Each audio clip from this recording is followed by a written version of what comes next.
Saudara, kejujuran dibayar 12 tahun menjadi judul dalam nota pembelaan Richard Eliezer di muka persidangan. Isi nota pembelaan Eliezer bercerita sisi emosional dan intim yang terjadi dalam hidupnya. Seperti apa jalannya persidangan pembacaan nota pembelaan Eliezer? Berikut ulasan jurnalis Kompas TV, Francisco Donasiano.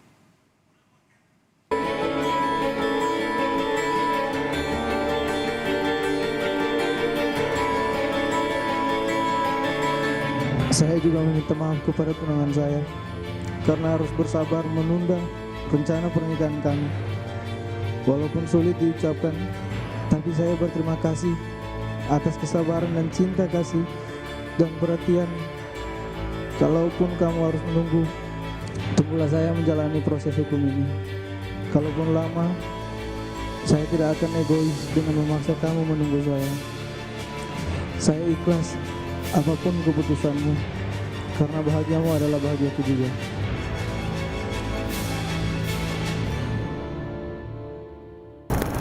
Seperempat tahun sudah sejak Richard Eliezer terpaksa harus duduk di kursi pesakitan karena mencari perintah atasan untuk membunuh seorang ajudan, yaitu Brigadir Yosua Huta Barat. Berharap kejujuran yang diberikan selama persidangan membuahkan hasil keringanan hukuman, namun apa daya, tuntutan yang diberikan adalah 12 tahun kurungan. Richard Eliezer tentunya tidak tinggal diam dengan memberikan nota pembelaan. Lantas, seperti apa jalannya persidangan? Ikuti perjalanan kami dalam Gelar Perkara. Terdakwa pembunuhan Yosua, Richard Eliezer, membacakan nota pembelaannya atau pledoi di persidangan. Eliezer mengaku diperalat dan pengabdiannya disia-siakan oleh atasannya, yaitu Ferdi Sambo. Di awal pembelaannya, Eliezer kembali menyampaikan permohonan maaf kepada keluarga mendiang Yosua dan keluarganya atas peristiwa yang terjadi. Eliezer juga menceritakan awal dirinya masuk menjadi anggota Polri hingga menjadi ajudan Sambo. Eliezer tidak menyangka jika atasannya Ferdi Sambo justru tega membohongi dan memeralat dirinya hingga akhirnya membuat Yosua tewas.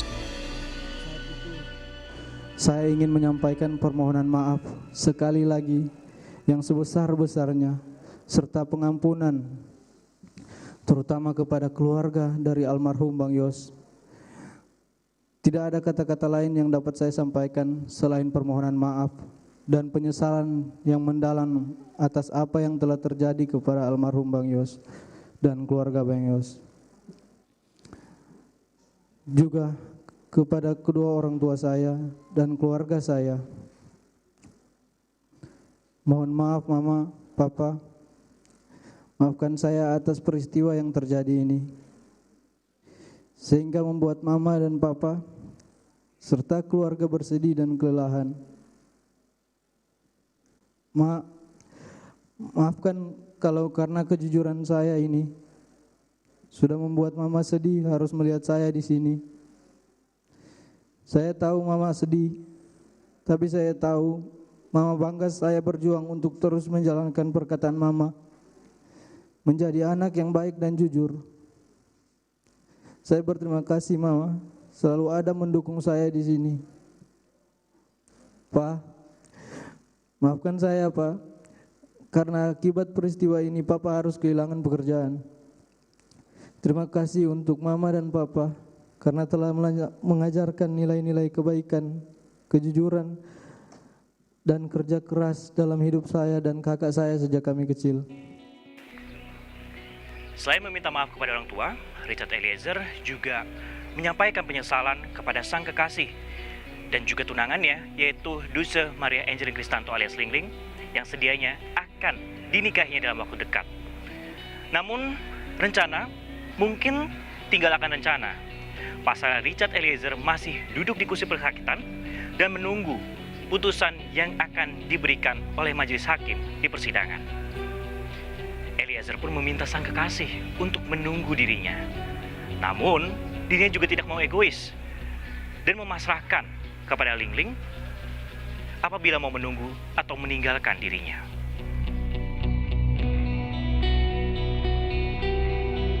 Richard Eliezer memohon kesabaran tunangannya agar menunggunya menjalani proses hukum. Eliezer tak lupa berterima kasih atas kesabaran, cinta kasih, dan perhatian yang Lingling berikan. Namun di sisi lain, dirinya tidak egois dan ikhlas apapun keputusan Lingling, termasuk apabila harus berpisah. Karena kebahagiaan Lingling adalah kebahagiaan Eliezer juga. Saya juga meminta maaf kepada tunangan saya karena harus bersabar menunda rencana pernikahan kami. Walaupun sulit diucapkan, tapi saya berterima kasih atas kesabaran dan cinta kasih dan perhatian. Kalaupun kamu harus menunggu, tunggulah saya menjalani proses hukum ini. Kalaupun lama, saya tidak akan egois dengan memaksa kamu menunggu saya. Saya ikhlas apapun keputusanmu, karena bahagiamu adalah bahagiaku juga. Nggak boleh menangis. Richard bilang nggak boleh menangis. Itu apa? Supaya dia semangat. Tidak boleh menangis. Biar dia semangat gitu. Kalau saya ya pribadi, yang penting cuma satu. Jangan sampai ya yang atasannya itu, Pak Ferdi Sambo maksudnya? iya justru lebih ringan hukumannya. Ferdi Sambo harus lebih tinggi hukumannya daripada Richard Eliezer. Iya, saya juga bukan ahli, tapi kalau mau secara orang awam ya mikirnya dia harus lebih tinggi karena otaknya dia kan, Mbak. Kalau untuk bebas, apakah Anda berharap Richard bebas juga? Kalau saya pribadi, Mbak, saya serahkan ke penegak hukum. Richard pernah menyampaikan keinginannya, misalnya saya harus bebas ini dari sini. Tidak pernah. Dia cuma bilang dia siap mempertanggungjawabkan untuk apa yang telah dia perbuat. Anda kan berencana menikah ya dengan Richard Eliezer tahun ini, benar? Tahun depan, Mbak. Ketika ada kasus ini, mungkin kita belum tahu apakah tahun depan Richard bisa keluar bagaimana. Kita fokus ke kasus saja dulu kan, Mbak ya. Biar fokusnya Richard nggak kebagi-bagi kan. Untuk rencana-rencana yang tertunda tidak apa-apa lah gitu kan. Pasti ada rencana Tuhan lebih indah lah daripada rencana-rencana yang tertunda ini, Mbak. Anda akan menunggu Richard. Kalau misalnya Richard harus menjalani masa hukuman, ditahan misalnya. Iya, nggak apa-apa. Anda akan menunggu. Iya, Sudah berjanji pada Richard untuk itu. iya, Mbak.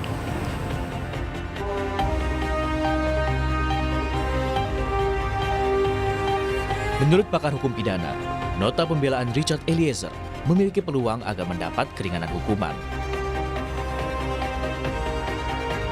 Namun, usaha ini akan berbuah manis apabila majelis hakim tergugah hatinya. Pada prinsipnya kalau dalam suatu pembelaan memang ada dua pledoi. Satu terkait dengan pledoi yang secara pribadi orang tersebut, satu lagi pledoi dari kuasa hukum. Nah, pledoi yang dilakukan secara pribadi tentu ingin memberikan pesan ataupun harapan-harapan kepada hakim agar melihat dari sisi kebaikan masing-masing, apakah Putri hari ini dan juga Eliezer. Eliezer dan Putri juga sama-sama, artinya mereka ingin melihat dari sisi kebaikan mereka yang sebenarnya perlu diperhatikan sehingga nanti bisa menjadi dasar bagi keyakinan hakim untuk memutuskan paling tidak meringankan ya dari apa yang sudah pernah dituntut oleh jaksa penuntut umum. Dan hal inilah yang sekarang sedang diusahakan, yang sudah dibacakan dalam pledoi masing-masing. Saya kira akan berhasil apabila memang meyakinkan hakim bahwasannya apa yang disampaikan itu menggugah ya hati nurani hakim. Tapi tidak ada kaitannya dengan fakta persidangan dan juga tidak ada kaitannya dengan analisis yuridis ya yang disampaikan oleh penasihat hukum masing-masing. Di antara kedua belah pihak berusaha untuk meyakinkan hakim bahwasannya ada sisi baik di antara mereka. Setelah membacakan nota pembelaan, saat ini terdakwa Richard Eliezer tinggal menunggu putusan yang akan diberikan majelis hakim. Akankah kejujurannya akan membebaskan dirinya dan menghirup udara bebas, atau justru harus berakhir di balik jeruji besi? Francisco Donasiano, Andika Pratama, Kompas TV, Jakarta.